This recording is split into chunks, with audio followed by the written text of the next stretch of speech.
Ako médiá ovplyvňujú investície a manipulujú trhy.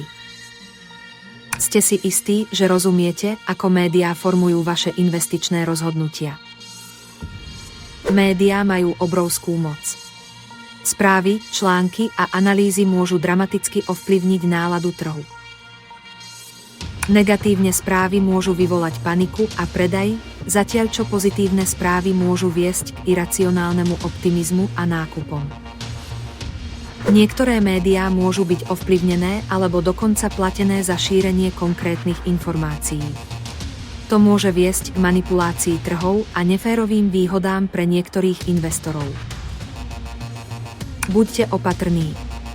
Overujte si informácie z viacerých zdrojov a nenechajte sa uniesť emóciami.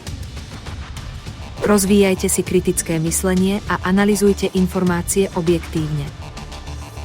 Diverzifikujte svoje portfólio a investujte len do toho, čomu rozumiete. Nenechajte sa zmanipulovať.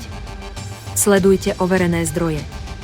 Prihláste sa na odber nášho kanála, aby ste boli informovaní o potenciálnych rizikách a príležitostiach na trhu. Investujte múdro.